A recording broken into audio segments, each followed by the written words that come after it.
Yung sukat pa nila kung kasya ba. Ay, naku Lord.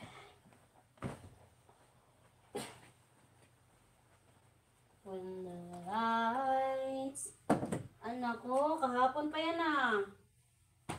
Tingnan nyo, nakatago lang yung tupperware dito sa sa may sofa. Hindi talaga ito nakakaano eh. Ay. I'll share it akan. Okay. Tapon na yan. Kahapon pa itong pizza. Grabe naman itong taong to. Yung ay. Yung tupperware hindi nakahome sa kusina. Kahapon pa to. The lights. Lagay ko na lang itong niya. Toothbrush sa sa CR. Kasi hanggang bukas hindi pa yan mababalik eh. Hanggang dyan pa yan. Pero kung nandito siya, tapos nakikita niya akong naglilinis, tapos gusto na niyang palalabasin ako. Ayun, sabi niya, ako na lang gagawa.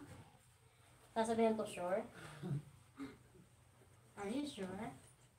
You're gonna do it? Huh? Are you sure with that? You think you can do it? Are you sure? When the lights disappear. Yung susi, kahit saan na lang. Mayroon namang nilalagyan na susi. Parang itong mga taong to, sila yung hindi sila organize. Hindi naman sa ba? Hindi kagaya sa ibang tao na may mga disiplina ba? Hindi kagaya ng ibang tao. Sa Europe yung mga bata marunong na 8 years old, 5 years old. Sila na lang yung pumupunta sa school. Sila na lang yung sa school bus nila. Wala nang mama papa. Sila na talaga. Pero dito, nako. Yung iba sinusundo pa. Pero yung alaga ko, hindi ko na sinasamahan para na siya, ma-ready na siya ba. Kasi hindi na ako babalik dito eh.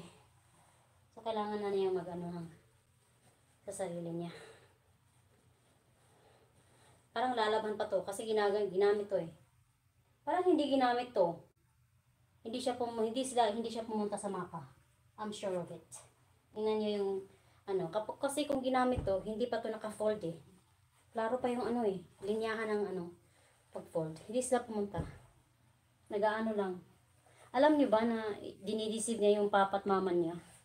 Grabe. Alam niyo kung saan to pumunta? Hindi to pumunta eh. Nagsasabi lang niya na ganyan, pero hindi pumunta. Hindi to pumunta sa mapa. Sure yan. May pinuntahan silang iba. Kasi yung towel na ginagamit. Kasi kapag pumunta sila sa mapa, lang yan. Para wala, nakatawil lang. Towel lang yung suot nila sa damit. Yun lang. Tapos, sila na ba to? Oh, it's broken. Tingnan nyo. Ay, naku Lord. Hindi pa pala. Grabe yung mga malitan nila dito. Pang ilang years na yan. Nagagamit ko pa nga yan eh. Ano to? Hindi to nagamit eh. Kasi hindi to sila marunong mag-fold. Hindi marunong. Alam ko, hindi to nagamit. Diyan ko lang yung lagay. Malalaman naman din yan kung nagagamit eh. Pero, okay. Ayun. For the sake of unahin ko muna yung itong maliit. Ay, dito na yung maliit ah. Ayan. Diyan lang yan. Tsaka yung niya, yung toothbrush niya. Ibalik natin sa share.